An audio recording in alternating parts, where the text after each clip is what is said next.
हम लोग एक क्वेश्चन देखेंगे।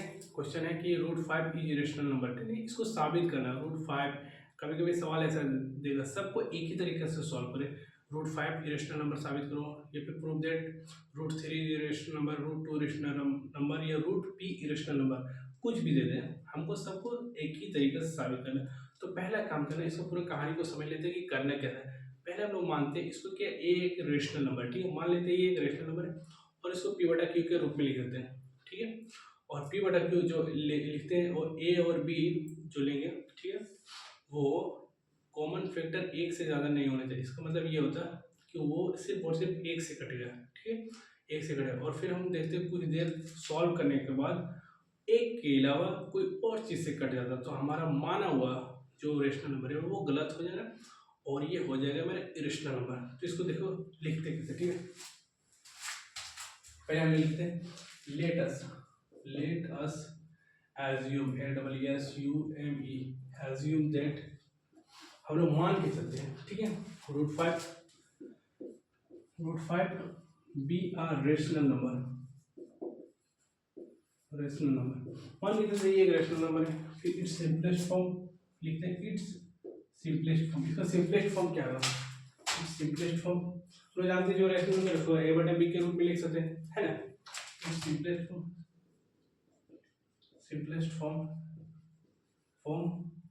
बी a/b के रूप में इसको हम लोग लिख सकते हैं। ठीक है, और a और b क्या है? a और b मेरा क्या है? इंटीजर है और उसका कॉमन फैक्टर एक है। ठीक है, एक के अलावा कोई और नहीं।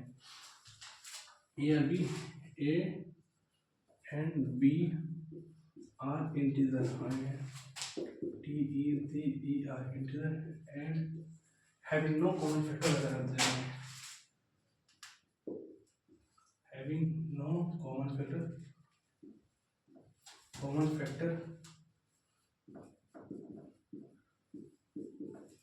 other than 1।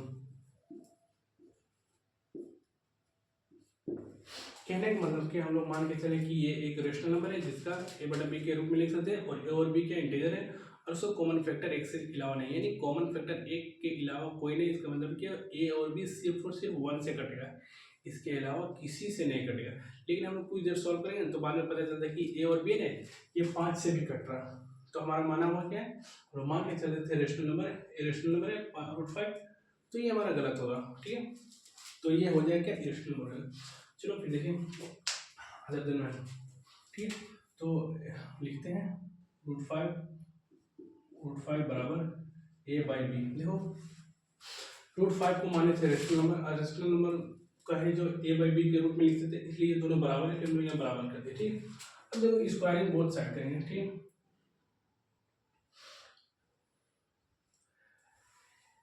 √5 का स्क्वायर 5 होगा और ये मेरा हो जाएगा a का स्क्वायर बाय b का स्क्वायर। ठीक, यहाँ लिख देंगे squaring both side, SQUARING, squaring both side है, यानी दोनों साइड स्क्वायर के। तो √5 का स्क्वायर 5 होगा। ठीक है, इम्प्लाइज दैट देंगे, और ये a का स्क्वायर और b स्क्वायर देंगे।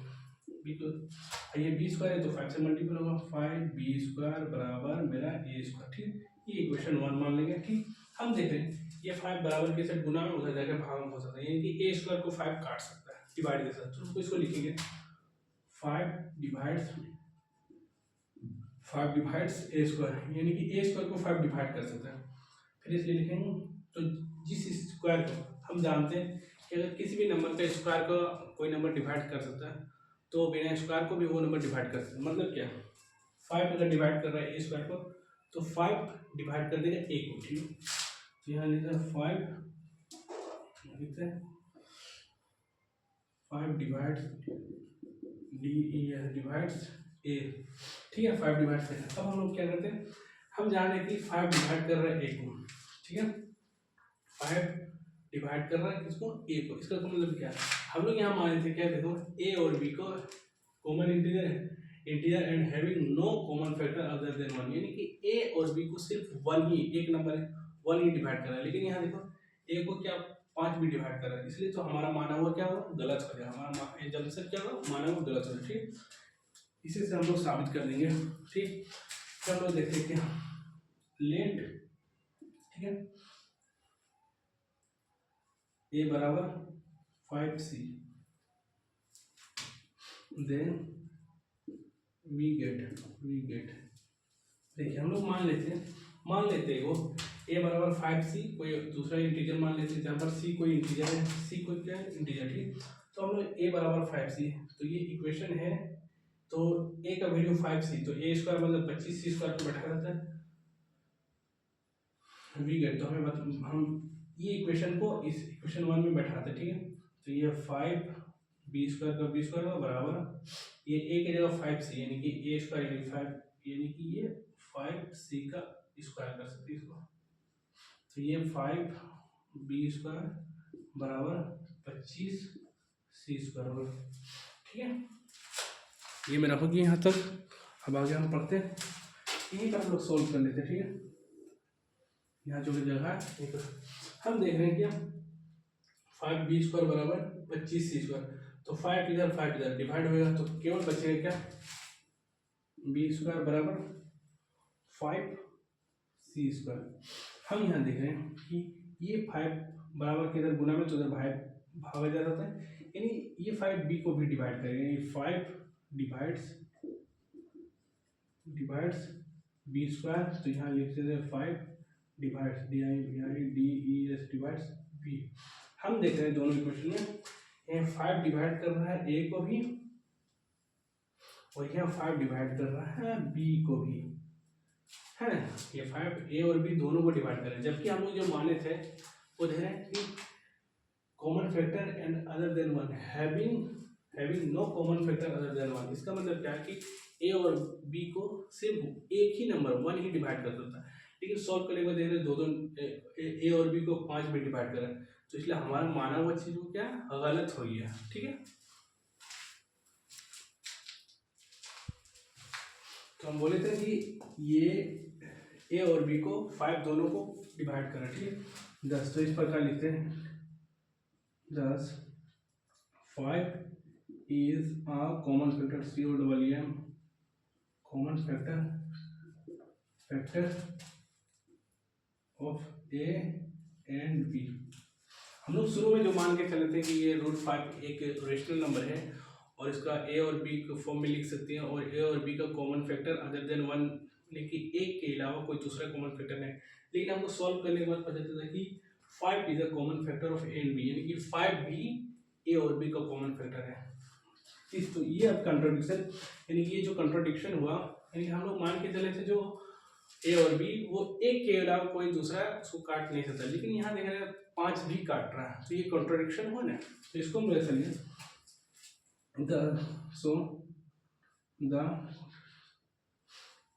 लिखते हैं CONT, कॉन्ट्रोडिक्शन लिखते हैं यार,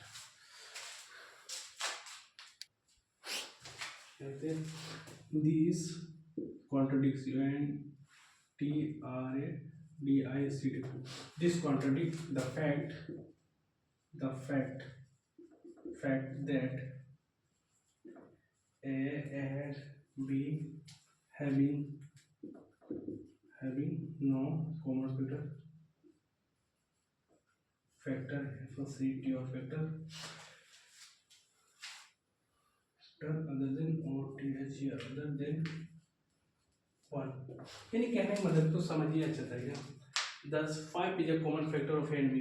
तो हम लोग जो मान के चले थे कि ए और बी का एक के अलावा कोई दूसरा कॉमन फैक्टर नहीं हुआ, लेकिन यहाँ पर देख रहे हैं कि 5 भी कॉमन फैक्टर आ रहा है, तो ये कंट्रोडिक्शन हुआ। वही बात यहाँ लिखा है, दिस कॉन्ट्रोडिक्ट्स द फैक्ट, यानी ये कॉन्ट्रोडिक्ट करता है, ये contradict the fact that A and B have no common factor other than 1, यानी कि ये जो √5 is a common factor A and B वो काटता है, क्या चीज काटता है, जो हम लोग मान के चले थे कि ए और बी का एक के अलावा कोई दूसरा नहीं कॉमन फैक्टर है, तो ये एराइज के साथ, तो इसको भी हम लोग लिख सकते हैं, ठीक है। और ये कॉन्ट्रडिक्शन एराइज कैसे हुआ, तो इसको भी लिख सकते हैं,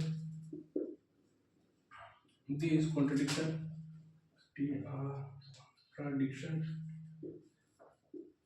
arises by assuming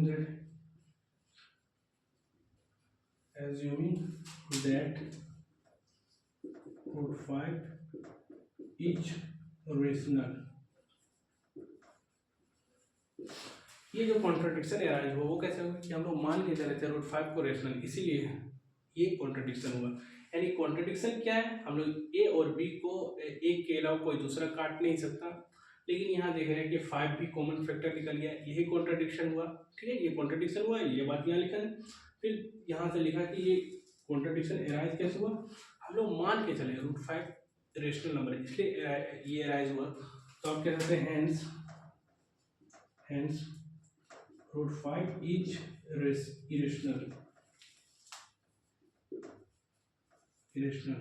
ये मेरा प्रूफ हो गया। ठीक है।